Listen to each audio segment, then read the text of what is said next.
Good evening, my name is Sarah Burns, and coming up in the next half an hour, the couple who made headlines for pointing weapons at protesters during the height of the Black Lives Matter movement have decided to plead not guilty. The Lancaster City Police Chief is stepping down following controversy from his wife's Facebook post, and we have the latest on the coronavirus outbreak. The disease has once again spiked in Italy. These and much more, including your Storm Team weather forecast, coming up. News 99 starts right now.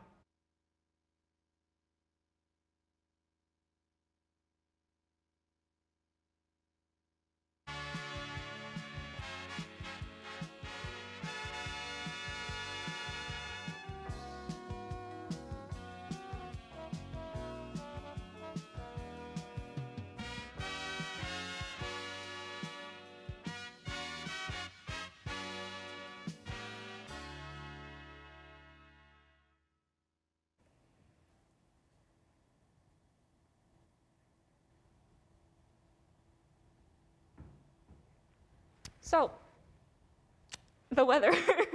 Okay. It's like a little cold outside. I'm not gonna lie. I am liking the colder weather because last week I complained that it was too hot, and right now it's just perfect weather. It's becoming a little bit more fallish, you know, more towards Halloween. Oh, spooky season, my favorite. I absolutely enjoy it. Let's go to Sean to find out more about what it's gonna look like this week. Okay.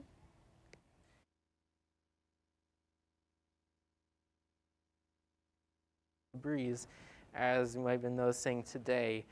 So as we see right now, it is, as you can see right now, it's clear right now. We have sunny skies in the area. And right now with our single day weather forecast is 70 degrees right now outside with a high of 79, a low of 52. We have a 0% chance of rain. And our 3-day forecast, we have 70 degrees Fahrenheit. Then Thursday is going to have a high of 75 degrees Fahrenheit and a low of 52 degrees Fahrenheit. If we can pull that back, I can. Can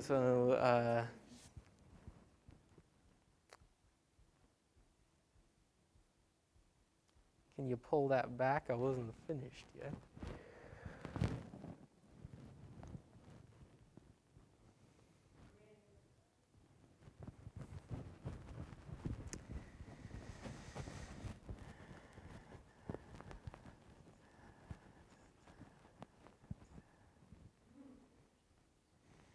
Here's a single day weather forecast again, the high of 79 degrees Fahrenheit. So Friday is going to be, we're seeing a storm coming, which will have a high of 57 degrees Fahrenheit and a low of 40 degrees Fahrenheit.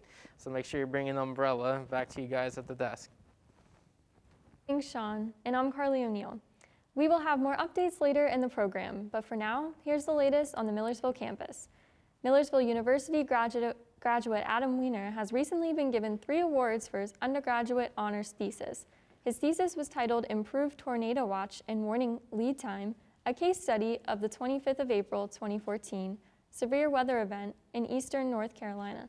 The thesis won the A.G. Burdenstein Award given by the Honors and Awards Committee through the Office of the Associate Provost. The topic of his thesis was focused on investigating methods to help extend tornado watch and warning lead time. The primary focus of the research was on a case study of a supercell thunderstorm that produced 2 tornadoes in April 2014. According to Weiner, the Bachelor of Science degree in meteorology I received at Millersville University prepared me well to write my award-winning honors thesis. Additionally, Weiner was named a Phi Kappa Phi Fellow and received funding from the Honor Society to support his education in graduate school. After COVID-19 hit the university, faculty, staff, and students found creative ways to stay in touch. Over the summer break, the Alumni Book Club and Emily's Book Club teamed up online to share their enjoyment of reading. After wanting to start a bibliotherapy program for Millersville University for years, Dr. Karen Rice decided that given the recent challenges being faced, it was a perfect time for her to start the program Book Talk. The program uses books as a form of counseling used for clinical and developmental purposes, aiming to use books as a way for readers to see the world through a different perspective and know that they aren't alone. This fall, the books being discussed are Stamped Racism, Anti-Racism, and You by Jason Reynolds, and Ibram X and I'm Telling the Truth But I'm Lying by Ickby Basby. Rice states the importance of programs such as this by saying, during times of uncertainty such as a pandemic and social unrest, it is natural to feel anxious, stressed, lonely, frustrated, and angry. Regardless of our unique differences in how we experience these challenges, we are all affected, and being able to gather, process, support, and dialogue around this similarity is cathartic. In local headlines, Pam Manor High School has recently announced that classes will move to online learning for a week, starting immediately. The shift came after 2 additional students tested positive for COVID-19 and was a result of consultation with medical professionals and the need for an 14-day quarantine of close contact. This decision comes only weeks before Pam Manor was set to bring all students back in school full-time beginning November 1st. Regular in-person classes for high school students will resume on Monday, October 19th, unless the school district receives information of additional positive cases that require the school to extend their closure for the safety of their students and community. Pennsylvania Governor Tom Wolf has recently made another push for the legalization of recreational marijuana. During his Tuesday visit to Monroe County, he discussed the potential for economic growth and the restorative justice benefits of legalizing adult-use cannabis. Wolf claims that the legalization of marijuana offers the potential of the same economic growth that the Farm Bill of 2018 did for hemp farming after decades of prohibition. Tom Wolf has also made a point of the fact that cannabis criminalization laws have disproportionately harmed minority communities, including economic harm and trauma in disadvantaged areas. The governor urged state lawmakers to take up the issue, stating, "This year, I again went to the General Assembly and asked them to make legalizing adult-use cannabis a priority for the fall as we work to find ways to overcome the economic hardships of the COVID-19 pandemic." He also went on to say that, to date, there has been no movement to advance legalization. Mayor Diane Sarachi has recently announced that Police Chief Jared Berkshire will be stepping down executive October 31st. While the announcement of his retirement came only weeks after protests broke out in the city due to a police-involved shooting, it appears that Berkshire's exit is unrelated. According to John Forrell of the Fraternal Order of Police Pennsylvania State Lodge, Mayor Diane Sarachi was the one to ask the chief to resign, following political comments made on Berkshire's wife's social media page. It said that Christy Berkshire had responded to a friend's Facebook post stating that she was planning to vote for Donald Trump because you don't see him meeting with Jacob Black's family or speaking to him by phone. This comes after Joe Biden met with Jacob Black, a black man who was shot in the back by police in August. Mayor Sarachi says that she cannot comment on the reasons why the chief is leaving due to an agreement between the two. Sarachi added the search for a new police chief will begin this week. Pennsylvania has become the first state to disqualify naked ballots. Ballots that are sent without a sealed security envelope are considered naked, and voters will also need to sign the envelope in the marked spots for their vote to qualify. In previous years, officials would have counted the votes as valid, even without the secrecy envelope, but the Trump campaign has recently challenged that practice, likely due to the fact that Biden voters are twice as likely to vote by mail compared to Trump voters. This has led to the Pennsylvania Supreme Court ruling that the counting of naked ballots is a violation of election law. With 2.5 million Pennsylvania voters requesting to vote by mail, State Representative Malcolm Canada says that the ruling is causing unnecessary stress in the voting process. Now for an update on state coronavirus numbers, here's Carly.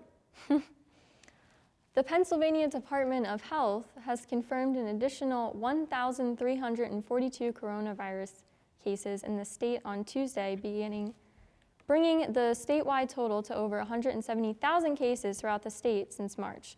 With 81% of those cases said to be recovered, there have also been an additional 16 coronavirus-related deaths in the previous 2 days, bringing the Pennsylvania death total to 8,384.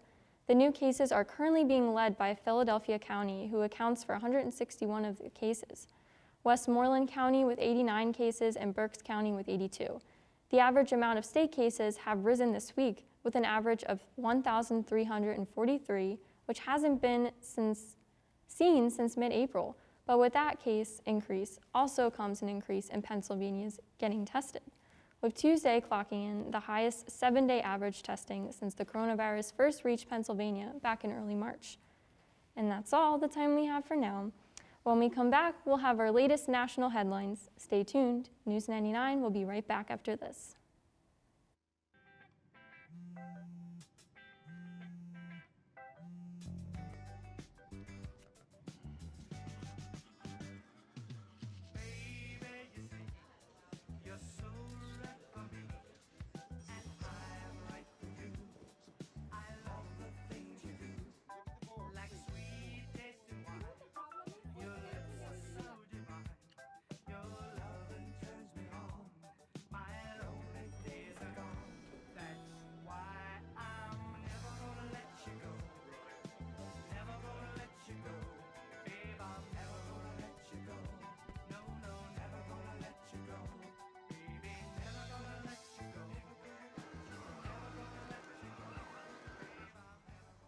Here you go.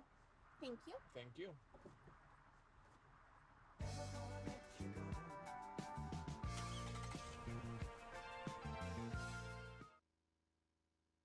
When I was in high school, I was physically at school, but my mind wasn't at school. I had problems at home, and that's hard when you feel like you're doing it alone.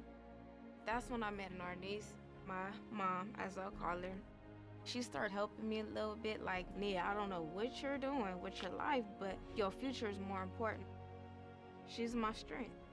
Just being a support for those hard days and those hard nights, not giving up on me.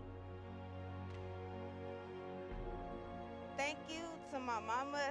I wouldn't have did this if it wasn't for her. Today is for my mama and everybody who had my back. It takes a village to help somebody get their diploma.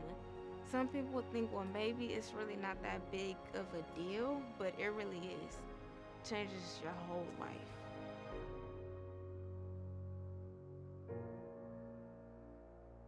Find free adult education classes near you at finishyourdiploma.org. You can't sit Don't here. add her to the chain. It was just a joke. Why are you talking to me? Lame. Loser. Weirdo. I've said and done things before that I'm not proud of. Just as I've been hurt by others. The thing is, this is not who I am, and it's definitely not who I want to be. I don't want to be cruel. I don't want to spread gossip. I don't want to be a body shamer. We have the power to be more. We can create a kinder world. It's not that hard. We just need to stop. Take a moment. And consider others. Before we speak, And before we act. Be more. be more. Be more. In national headlines, Amy Cooper, the white woman charged with filing a false police report for calling 911 during a dispute with a black man in New York's Central Park in May, made a second previously unreported call in which she falsely claimed the man had tried to assault her. A prosecutor said Wednesday. Assistant District Attorney Joan Orban described the second call as Cooper was being arranged by video, a case that had garnered worldwide attention, but was put on hold for months because of the coronavirus pandemic. Cooper did not enter a plea to the misdemeanor charge in the first 911 call, which was captured on a widely seen video of the confrontation. Cooper told a dispatcher only that the man, a bird watcher named Christian Cooper, was threatening her. The second call was not recorded on video, but a 911 dispatcher provided prosecutors with a sworn affidavit regarding the calls, Aluzzi said, using the police in a way that was both racially offensive and designed to intimidate is something that can't be ignored. Therefore, we charged her, said Aluzzi, whose last high-profile prosecution sent Harvey Weinstein to prison in March for rape. A St. Louis couple celebrated in some circles and vilified in others for waving guns at protesters marching in their private street pleaded not guilty to 2 felony charges at a brief hearing Wednesday. Mark and Patricia McClosey, who are both attorneys in their early 60s, were indicated by a St. Louis grand jury last week on charges of unlawful use of a weapon and tampering with evidence.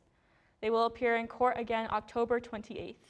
St. Louis Circuit Attorney Kim Gardner originally filed the weapons in charge in July. The grand jury added the evidence tampering charge. The indictment states that a semi-automatic pistol was altered in a way that obstructed the prosecution of Patricia McCloskey on the weapons charge. The McCloskeys have blamed the leftist Democrats in St. Louis for their plight and have become folk heroes among some conservatives.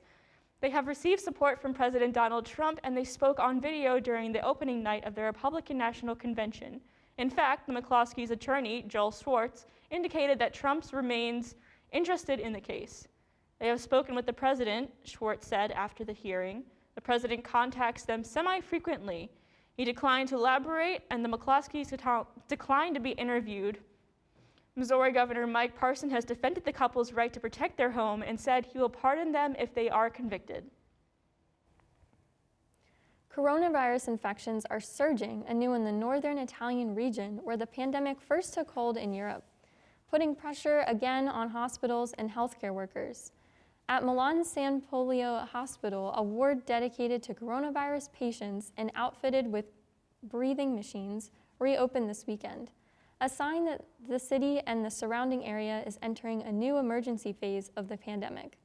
For the medical professional who fought the virus in Italy's hardest hit region of Lombardy in the spring, the long-predicted resurgence came too soon.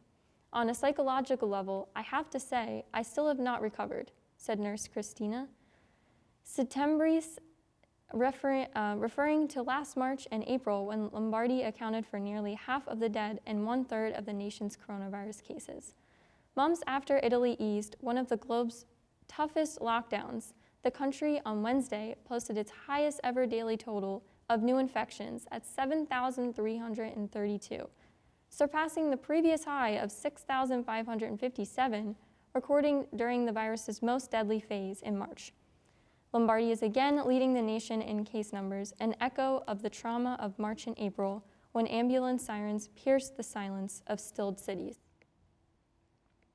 Supreme Court nominee Amy Coney Barrett presented herself in Wednesday's final round of Senate confirmation questioning as a judge committed to a strict reading of the Constitution, holding deep personal and religious beliefs, but vowing to keep an open mind on what would be a 6-3 conservative majority court. Senate Republicans are championing President Donald Trump's pick, an appeals court judge who adheres to an originalist constitutional approach. Doubtful Democrats are digging deeper into the judge's views on health care, abortion, racial equity, and voting rights, but they're running out of time to stop her quick confirmation. The conservative late Justice Antonin Scalia was her mentor, but Barrett said when confronted with his rulings and outspoken comments that she is her own judge. The 48-year-old Indiana judge was being asked about several of Scalia's decisions, some controversial. She did not respond directly to Senator Dianne Feinstein, the top Democrat on the panel, who asked whether Barrett agreed with Scalia's view that the Civil Rights Era Voting Rights Act was a perpetuation of racial entitlement. Barrett's nomination has been the focus at Capitol, mostly shut down by COVID-19 protocols as Americans struggled during the pandemic, and Congress is delayed by bickering over differences in providing more aid.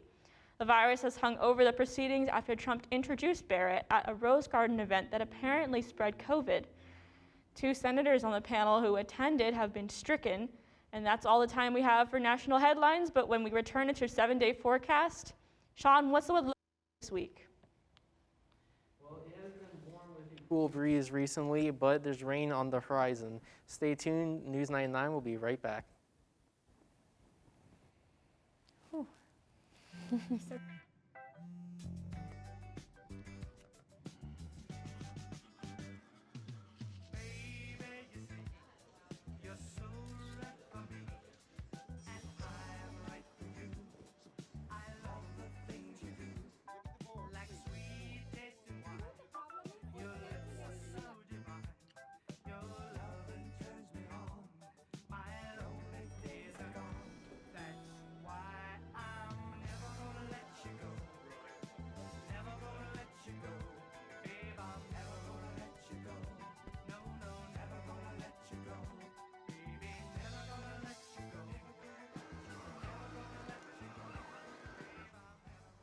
Here you go. Thank you. Thank you.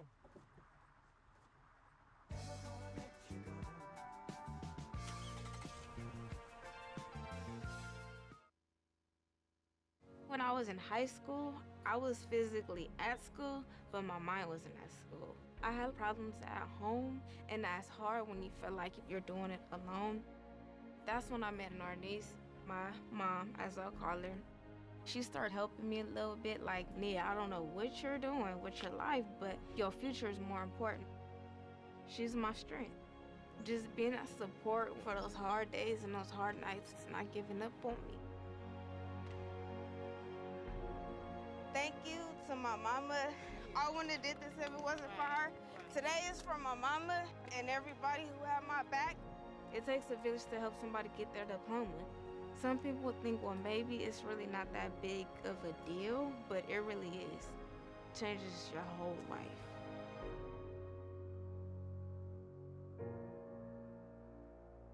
Find free adult education classes near you at finishyourdiploma.org.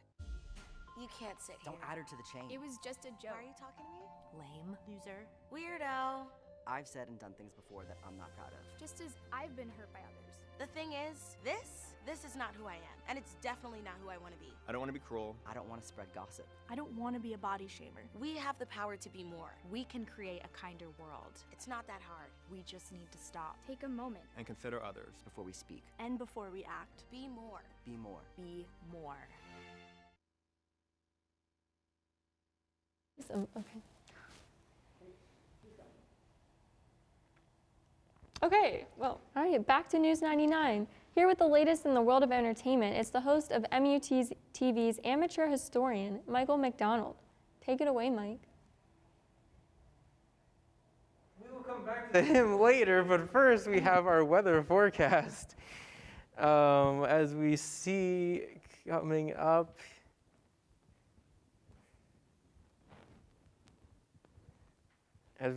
here right now, it is clear, with no clouds in the sky currently, and there's no rain in the area. So right now it is clear right now in Millersville. We have our single day weather forecast. Of course, it's 70 degrees right now. And with a high of 79, a low of 52. Well, Thursday is going to be sunny once again, 75 degrees Fahrenheit with a low of 52. And Friday we see rain coming with a high of 57. And coming up, we have our full weather 7-day weather forecast. As we see today, is that it's 71 degrees Fahrenheit. Then tomorrow it was going to be clear and warm with 75 degrees Fahrenheit. Then Friday it's going to be rainy with a high of 57 degrees Fahrenheit. So it's going to be cold and rainy Friday. Saturday it was going to be clear with a high of 60 degrees. And then Sunday, it will be slightly cloudy with a high of 64 degrees Fahrenheit. Monday, it's going to be cloudy once again, but it's going to be 67 degrees Fahrenheit.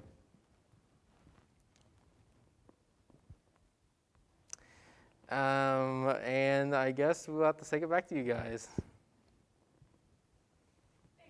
Charm will have the latest in the world of politics.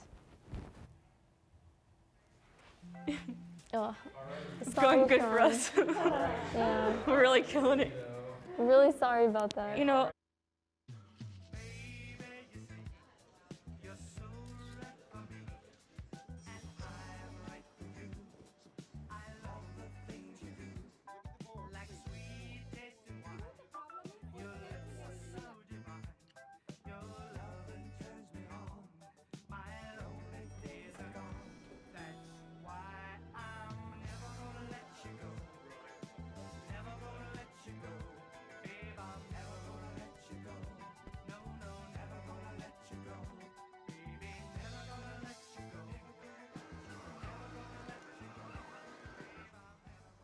Here you go. Thank you. Thank you.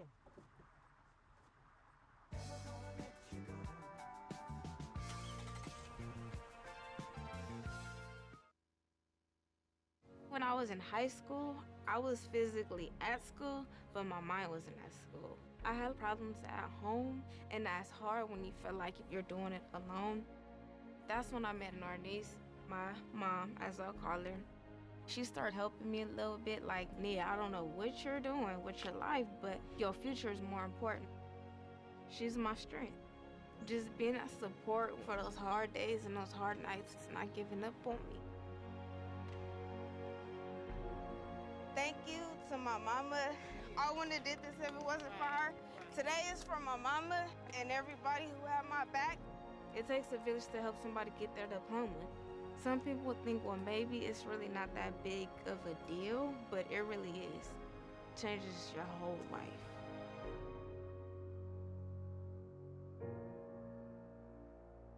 Find free adult education classes near you at finishyourdiploma.org.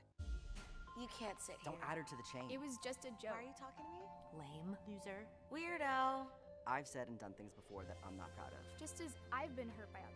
The thing is, this is not who I am, and it's definitely not who I want to be. I don't want to be cruel. I don't want to spread gossip. I don't want to be a body shamer. We have the power to be more. We can create a kinder world. It's not that hard. We just need to stop. Take a moment. And consider others. Before we speak, And before we act. Be more. be more. Be more. And as we said before, here with the latest in the world of politics, it's the host of MUTV's amateur historian, Michael McDonald. Take it away, Mike. Thanks, guys. With the 2020 U.S. presidential election just 3 weeks away, mail-in and early voting has been at the forefront of this year's way to vote. According to the U.S. Elections Project, over 11 million citizens have casted their votes. This shows no sign of slowing down, as an estimated 2.5 million people have registered on apps such as Facebook and Instagram. Everyone is eagerly awaiting till November 3rd, as this is by most accounts one of the most important elections in our country's history. With the canceled debate this Thursday, citizens will have to wait till October 22nd in Nashville to hear the final thoughts of the two candidates. But looking at some poll numbers from the BBC, they show nationally Biden leading 53% to Trump's 42%. Of course, as we've seen before in 2016, Hillary Clinton had the lead, but eventually lost due to the Electoral College. To win the presidency, one must win 270 electoral votes to be deemed the winner. In 2016, battleground states played a huge role in Trump's victory. Again, states such as Pennsylvania, Michigan, and Wisconsin will play the same part in determining the outcome of the. In most battleground states, the numbers are neck and neck, with Biden barely leading the majority of the 14 states. The states that Biden leads were won by Trump back in 2016. This is most likely due to the blue wave hitting these battleground states back in the 2018 midterm election. But as most sources say, the election will be close. As for states like Ohio, where the poll numbers show Biden at 46.8% and Trump at 46.2%. Many other sources agree that we will not know the results of the election for days or weeks after November 3rd. As for all states, voter registration is coming to an end in the coming weeks.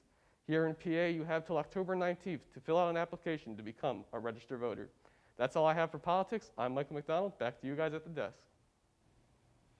And that's all we have for tonight's episode. I'm Sarah Burns. And I'm Carly O'Neill. Have a great night, Millersville.